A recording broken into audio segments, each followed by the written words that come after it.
সকলোকে study with Zia YouTube চেনেললৈ স্বাগতম জনাইছোঁ। যোৱাটো ক্লাছত আমি অধ্যয়ন কৰিছিলোঁ 1901 চনত ভাৰতবৰ্ষৰ ইতিহাস, আৰু আজি আমি অধ্যয়ন কৰিম 1902 চনত ভাৰতবৰ্ষত কি কি সংঘটিত হৈছিল। প্ৰথম প্ৰশ্ন, 1902 চনত ভাৰতৰ ভাইচৰয় কোন আছিল? 1902 চনত ভাৰতৰ ভাইচৰয় আছিল লৰ্ড কাৰ্জন। দ্বিতীয় প্ৰশ্ন, 1902 চনত কাৰ অধ্যক্ষতাত ব্ৰিটিছ চৰকাৰে পুলিচ কমিশ্যন গঠন কৰিছিল? উত্তৰত হ'ব ছাৰ এণ্ড্ৰিউ ফ্ৰিজাৰ্ছ। আৰু বহুত গুৰুত্বপূৰ্ণ প্ৰশ্ন হয়, সকলো মনত ৰাখিব। 1902 চনত কলিকতাত কাৰ নেতৃত্বত বৈপ্লৱিক সংগঠন অনুশীলন সমিতি গঠন কৰা হৈছিল? অপশ্যনকেইটাৰ ভিতৰত শুদ্ধ উত্তৰ প্ৰমথ নাথ মিত্ৰ। 1902 চনত 4 জুলাইত কোনগৰাকী মহান ভাৰতীয় আধ্যাত্মিক গুৰু তথা সমাজ সংস্কাৰকৰ মহাপ্ৰয়াণ ঘটিছিল?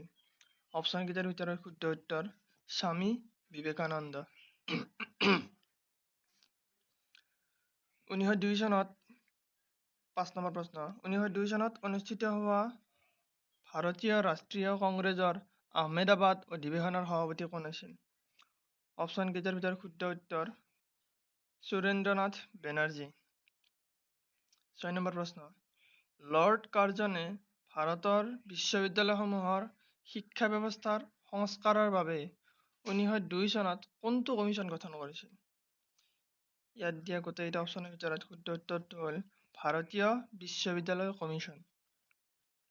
7 নম্বৰ প্ৰশ্ন, 1902 চনত লৰ্ড কাৰ্জনে জলসিঞ্চন ব্যৱস্থাৰ উন্নতি আৰু পৰীক্ষণৰ বাবে কাৰ অধ্যক্ষতাত জলসিঞ্চন আয়োগ গঠন কৰিছিল? ইয়াৰ শুদ্ধ উত্তৰটো হ'ব ছাৰ কলিন স্কট মংক্ৰিফ। 8 নম্বৰ প্ৰশ্নলৈ, 1902 চনত ব্ৰিটিছ চৰকাৰে কাক অফিচিয়েল চিক্ৰেটছ এক্ট অধীনত গ্ৰেপ্তাৰ কৰিছিল? ইয়াৰ শুদ্ধ উত্তৰটো হ'ব বাল গংগাধৰ তিলক।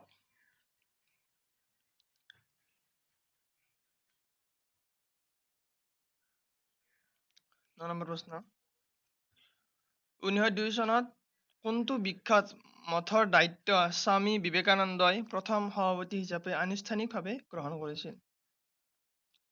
কোনটো? ৰামাকৃষ্ণ মঠ, অৰ্থাৎ বেলাৰ মঠ বুলিও জনা যায়। 10 নম্বৰ প্ৰশ্ন, 1902 চনত মহাত্মা গান্ধীয়ে দক্ষিণ আফ্ৰিকাত থকাৰ সময়ত ভাৰতীয়সকলৰ অধিকাৰৰ বাবে কি সংগঠনৰ জৰিয়তে কাম কৰিছিল? অপশ্যনটো হ'ল, ইয়াত অলপ অপশ্যনটো ভুলকৈ আছে, নেশ্যনেল ইণ্ডিয়ান কংগ্ৰেছ। বন্ধুসকল, এইটো ইউটিউব চেনেলত আমি 1901 চনৰ পৰা 1926 চনলৈ 2026 চনলৈ কি কি সংঘটিত হৈছে কোনটো বৰ্ষত, সেই বিষয়ে অধ্যয়ন কৰিম। আৰু চেনেলটো নতুন হয় সকলোৱে ছাবস্ক্ৰাইব কৰি দিব, আৰু লগতে শ্বেয়াৰ কৰি দিব, আৰু ভিডিঅ' লাইক কৰিব। প্ৰশ্ন নম্বৰ 11, 1902 চনত জামছেদজী টাটাই ভাৰতৰ ক'ত পোনপ্ৰথমবাৰৰ বাবে এটি বৃহৎ জলবিদ্যুৎ প্ৰকল্পৰ আঁচনি প্ৰস্তুত কৰিছিল? অপশ্যনসমূহৰ ভিতৰত শুদ্ধ উত্তৰটো হ'ল খোপলি, অৰ্থাৎ মহাৰাষ্ট্ৰত। আজিৰ শেষৰটো প্ৰশ্ন, 1902 চনৰ জুলাই মাহত এছিয়াৰ প্ৰথমটো ব্যৱসায়িক জলবিদ্যুৎ কেন্দ্ৰ ভাৰতৰ ক'ত স্থাপন কৰা হৈছিল? অপশ্যনসমূহৰ ভিতৰত শুদ্ধ উত্তৰটো হ'ল শিৱন সমুদ্ৰম, আৰু এইটো আছে ক'ত?